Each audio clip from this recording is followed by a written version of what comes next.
They lived with God. Life stories of some devotees of Sri Ramakrishna by SWAMI CHETANANDA. Chapter 10. Chunilal Basu. What is needed in spiritual life? Longing for God. And this longing does not dawn in the heart until the desire for worldly enjoyment ceases. One might have plenty of money, a luxurious home, vast property. One might have a beautiful wife or a handsome husband, wonderful children, good friends and relatives. One might have excellent health, handsome looks, erudition, name and fame, power and position. But everyone realizes sooner or later that these material possessions and personal qualities and relationships do not last. It is a wise person who seeks that which is eternal, who seeks God. Chunilal Basu was born in Bagh Bazar, North Calcutta in 1849.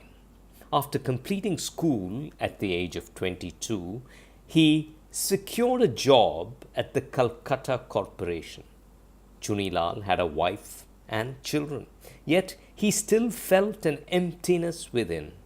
Whenever he had the time and opportunity, he would visit monks and other holy people.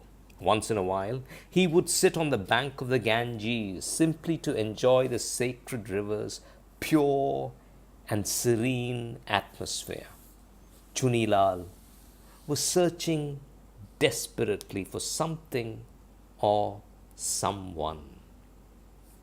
One day, one of his colleagues, who was aware of his state of mind, said, "If you want to meet a real holy man, go to Sri Ramakrishna Paramahamsa at the Kali temple of Rani Rasmani."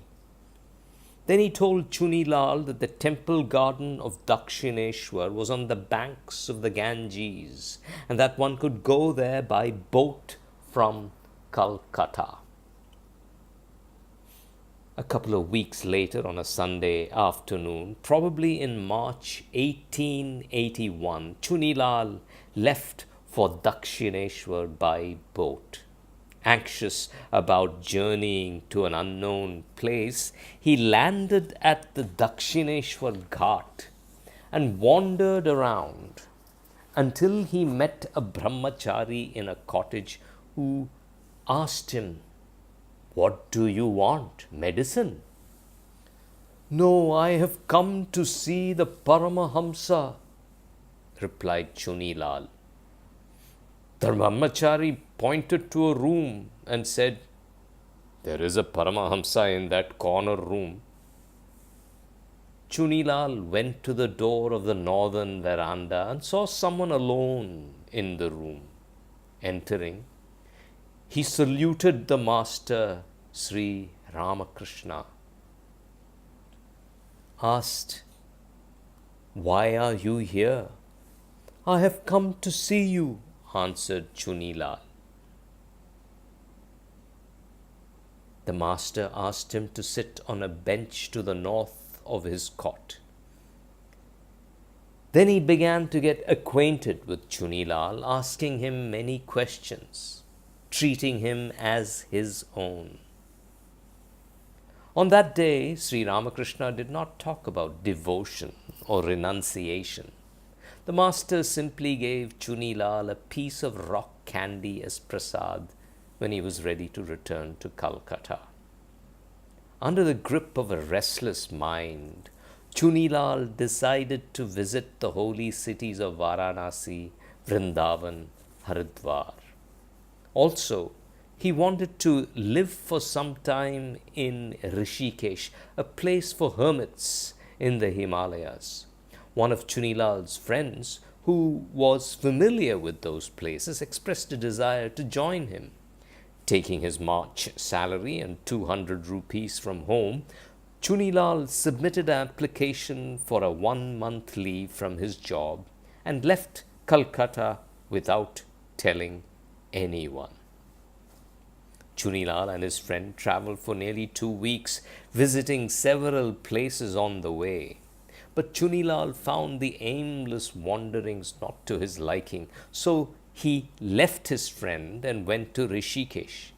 After discovering, however, that Rishikesh was only for mendicants, Chunilal's pseudo-renunciation died down within a few days, and he returned home before the month was over.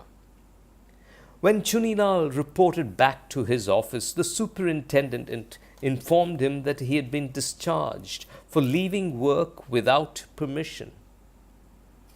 But Chunilal was mentally prepared for this. He went to a friend of his, Shyam Biswas, the vice chairman of the corporation, and told him the whole story. The executive overruled the superintendent's decision and reappointed Chunilal to his post, allowing him 1 month's leave without pay. A few days later, Chunilal returned to Dakshineshwar. This time, in Sri Ramakrishna's room, he met Balaram Basu, his next door neighbor. Chunilal previously had no occasion to talk with Balaram, who was a wealthy aristocrat. Sri Ramakrishna brought them together by telling Balaram, "Chunilal lives very close to your house. Whenever you come, please bring him along with you." Almost every Sunday, Balaram would hire a boat and accompany the Calcutta devotees when they visited the master. In this way, traveling to and from Dakshineshwar, Balaram and Chunilal became good friends. Chunilal was not well to do, and whenever he was sick or in need, Balaram stepped forward to help him. This made Chunilal's neighbors jealous, and they taunted him by calling him a snob. But he paid no attention to their criticism. Before he met Sri Ramakrishna, Chunilal had received initiation from his family guru, and he used to practice yoga according to the Shiva Samhita, an authoritative text on spiritual life.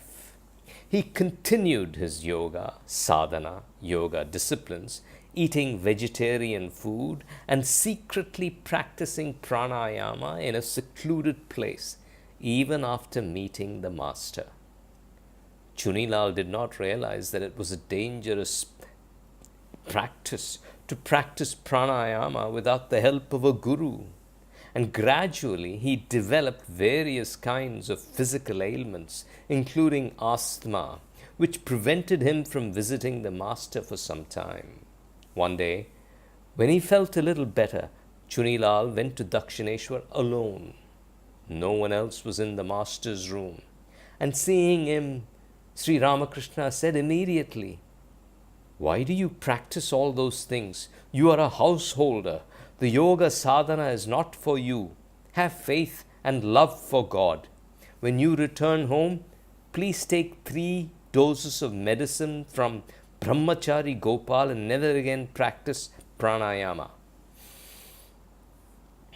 Hearing these words of the master, Chunilal was dumbfounded because no one knew that he had been practicing intense yoga sadhana or that it was the cause of his illness.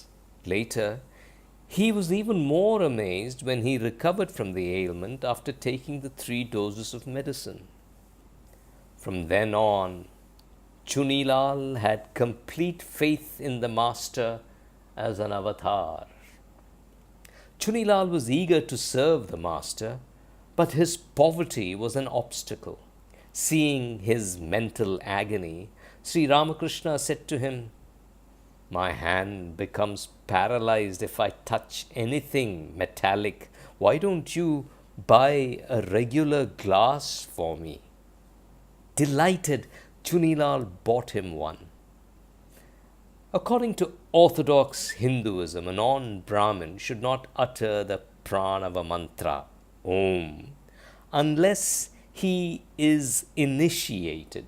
So, this also was a source of great mental affliction for Chunilal. But Sri Ramakrishna consoled him by saying, "It is enough to repeat any name of God. There is no need to utter the pranava mantra." From that time on, Chunilal followed the spiritual instructions of the Master and practiced japa and meditation accordingly. Chunilal's wife was also a devotee of Sri Ramakrishna. Once, when she was suffering from stomach trouble, Chunilal decided to give her a change of climate. He took her on a pilgrimage to Vrindavan, where they stayed at Balaram's retreat house. Gauri Ma was then living at that holy place, and she showed them around. Later, Swami Brahmananda and Balaram, along with his wife, joined them. After some time, Chunilal returned to Calcutta alone, leaving his wife in Vrindavan. On 21 September 1884, he went to Dakshineshwar to tell the Master about his pilgrimage.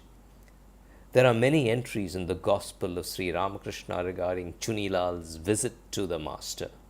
As he was a self-effacing, humble devotee, he always tried to remain in the background as a spectator at these gatherings of devotees. Sri Ramakrishna had a high opinion of Chunilal. On 9 August 1885, the Master revealed one of his experiences to the devotees, saying, "I had a vision of the indivisible Satchidananda. Inside it, I saw two groups of people with a fence between them. On one side were Kedar, Chuni, and other devotees who believe in the personal God. On the other side was a luminous space like a heap of red brick dust. Inside it was seated Narendra, immersed in samadhi." On 23rd December 1885, Sri Ramakrishna said, "Chuni's spiritual consciousness has been awakened by frequent visits to me. Once, out of compassion, the Master even visited his home. On 1st January 1886, Sri Ramakrishna became a kalpataru, a wish-fulfilling tree, and blessed many devotees on the lawn of the Koshipur garden house and lifted their souls up to a higher realm of consciousness. The Master was then suffering from cancer, and moreover, because he had taken on the bad karma of the devotees, he was in much pain. He returned to his room to rest, and Swami Niranjanananda took the responsibility of being a gatekeeper so that no one should disturb him. Chunilal arrived at Koshipur late that afternoon and heard the whole story. He was sad, felt unfortunate that he had not received the Master's blessings that day. Swami Vivekananda, who was a close friend of Chunilal, told him privately, "The Master will not live long. If you have anything to ask, please go right now to the Master." Chunilal knew that it was impossible to get past Niranjanananda Swami. So he waited for an opportunity. As soon as Swami Niranjanananda left his post on some urgent business, Swami Vivekananda advised Chunilal to go upstairs to the Master.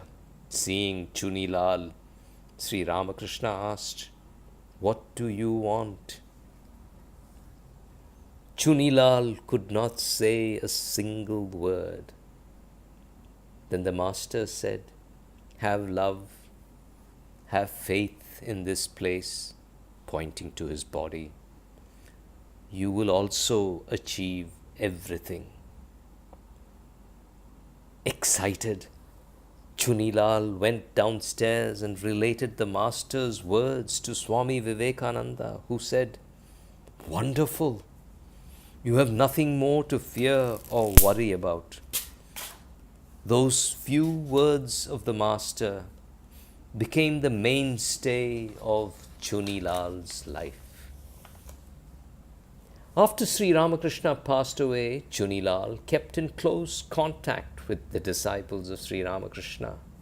As a token of their friendship, Swami Vivekananda used to call him Narayana. And he helped Chunilal by sending him money while he was in America. Throughout his life, Chunilal remained a faithful devotee of the Master and a well-wisher of the Ramakrishna order. During his last illness, Swami Bhagavatananda served him. Chanting the name of Sri Ramakrishna, Chunilal passed away at his home on 30th May 1936 at the age of 87.